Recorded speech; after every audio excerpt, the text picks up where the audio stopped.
Sa unang season ni Chet sa OKC, top seed kagad ang binigay niya sa kanyang prangkisa. At yan ay considering na siya ay nag-a-adjust pa noon sa kanyang mga bagong kasama. Patunay nga na hindi pa ganoon ka-dynamic ang role niya noon sa kanilang sistema. Tanging pick and roll o 3-point shots lang ang madalas na ambag niya noon sa kanilang opensa. Pero kung titingnan natin ngayon, ibang-iba na ang kalibreng kanyang pinapakita. At masasabi nating marami ng plays ang nakadesign talaga para sa kanya. Kaya naman sa unang 5 games nila, hindi pa sila natatalo at lahat double digits ang lamang nila sa kalaban nilang prangkisa. Ganyan kadelikado ngayon ang Thunder sa kanilang komperensya. At ang nasa sentro ng kanilang depensa, si Chet Holmgren na binutatalang na ganito si Wembanyama. Kaya sa video ito, pag-usapan natin ang new and improved version ni Chet sa liga at bakit siya ang pinaka-importanting piyesa ng OKC para ipagpatuloy ang kanilang pagdodomina. Tara't pag-usapan natin si Chet Holmgren.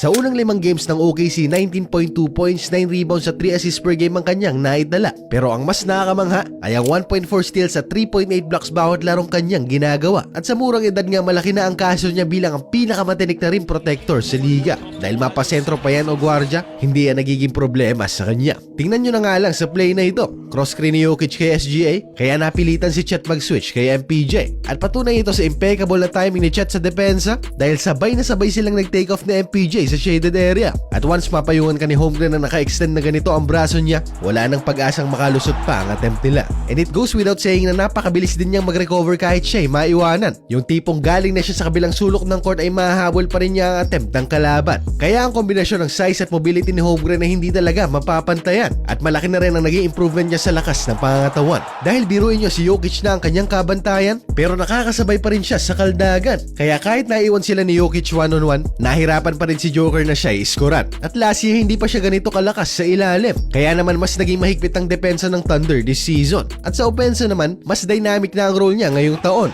Sa transition, hinahayaan siya ng OKC na mag-create on his own, na kayang-kaya niya dahil ibang klase ang skill niya sa pagdadala ng bola. At ang madalas pang gawin ng OKC sa opensa, ang screen na itong sineset nila para kay Chet papunta sa baseline, na nagke-create ng mismatch at mas maraming space para siya ay galawan. At ang improvement ni Chet off the dribble ay kailangan din nating pag-usapan. Dahil ilang beses na ba nating nakita ang sentrong bantay niya ay kanyang iniiwanan. At paano mo ba naman babantayan ng isang 7-footer na napakaraming alam na paraan para ang kalaban ay parusahan? Kung mag-hard closeout ka, susunugin ka ng first step niya all the way sa shaded area. At kung espasyo naman ang ibigay mo sa kanya, titirahan ka lang niya ng harap-harapan, mapa mid-range pa yan o sa 3-point area. Pero kung sakali namang nagawa mo siyang i-lockdown pansamantala, ang kanyang ball handling skills at mobility naman ng sa kanya ay sasalba. At isang aspeto pa ng kanyang opensa ay ang talento niya sa pagpasa. Malaki rin ang improvement niya rito kung ikukumpara sa nakaraang season. Dahil ngayon halatang mas mabilis siyang mag-isip at makagawa ng desisyon. At sa gravity na kanyang nakukuha sa opensa, malaking bentaha ang development niya ngayon. Dahil mas nabibigyan niya ng bola ang kanyang mga kasama